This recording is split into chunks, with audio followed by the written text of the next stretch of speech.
It is most difficult for me to think about what's going on here when I sit down to write back to the United States. Something about the virtual portal into luxury. I don't know if many of the children here have ever existed without tank shell holes in their walls, and the towers of an occupying army surveying them constantly from the near horizons. I think, although I'm not entirely sure, that even the smallest of these children understand that life is not like this everywhere. It was Sunday afternoon in Charlotte, about noon actually, and I received a phone call, and my son-in-law, Kelly, was on the phone, and he asked if Craig was there. And something about the way he asked made me realize, I felt right away that something was wrong. And then I asked, why, Kelly? And he hesitated for a minute, and he said, we've had some very sad news. And then my daughter, Sarah, I could hear her in the background, and she got on the telephone, and she said, Mom, it's Rachel. And I think the first words out of my mouth then were, is she dead?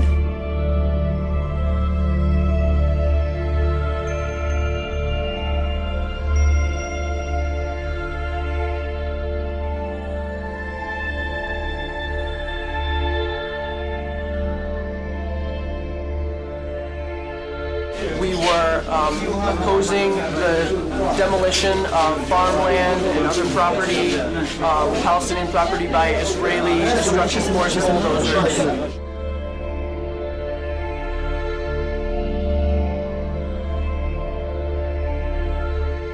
And the bulldozer drove up, and it kept going, and she tried to move back, but she couldn't move back, and she got caught underneath. She got caught underneath the bulldozer. Many other internationals began to surround the bulldozer and yell at it and tell it that there is somebody there, and it did not stop.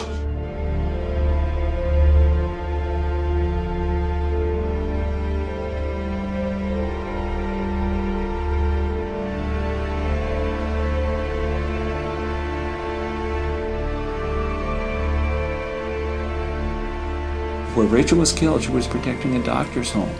And that's important to realize. And the 3 children, his wife, she knew that family, and that doctor felt that Rachel was like a daughter to him. He bought that house. It was in the middle of the neighborhood. There were other rows of houses between his house and the border.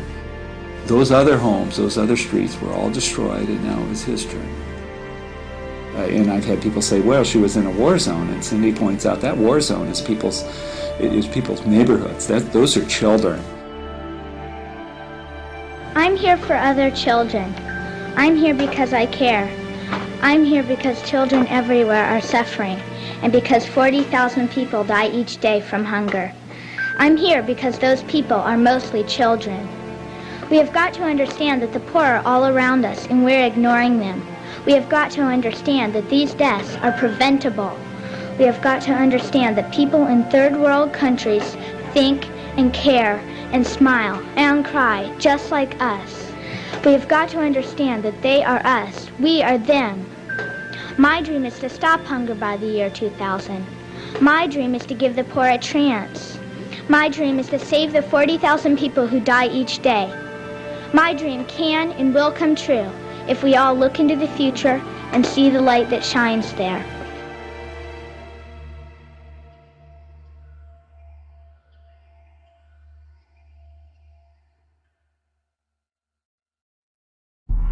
As Israel completed its withdrawal from Gaza, the following day it issued orders to confiscate additional Palestinian land from the West Bank and continue the construction of a separation wall. This wall is twice the height of the Berlin Wall and 4 times longer. It rips through villages, severing travel for work, healthcare, and education, separating farmers from their lands and families from loved ones. An Israeli study revealed that the barriers route was chosen in order to confiscate land intended for illegal settlement expansion, not for security reasons. Here you have this huge wall being constructed right in the middle of the West Bank. How can anybody believe that there's going to be the creation of a real state? It's a symbol and a reality of oppression. Anybody outside of Israel who supports a two-state solution has to be very careful, because what they mean in a two-state solution is that 90% of historical Palestine would be Israel. In the rest 10%, you'll have two huge prison camps, one in the Gaza Strip and one in the West Bank.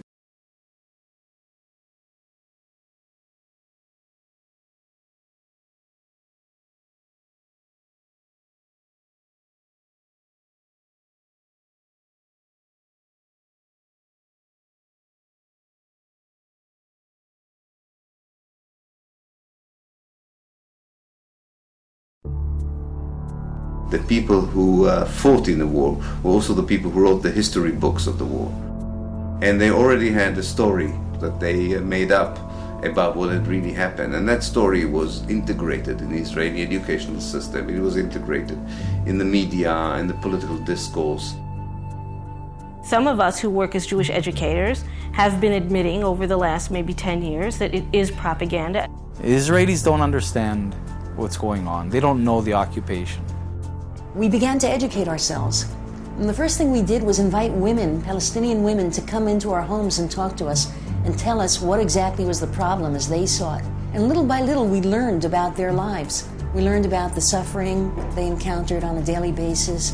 We learned about the killing going on there, about the lives that were completely circumscribed by an occupation that they had no control over. I'm one of the few Israelis not in uniform and not a settler that's been in the territories in the last 9 months. You see that the army was actually waging a very cruel war. On the Israeli side, there seems to be no understanding that this is how you create terrorism. If you are so repressive on a people, you give them the sense of having no options, and that's a very dangerous place. In fact, there's a very clear correlation between the kind of human rights abuses that Israel commits in the West Bank and Gaza and the Palestinian militant response to those abuses.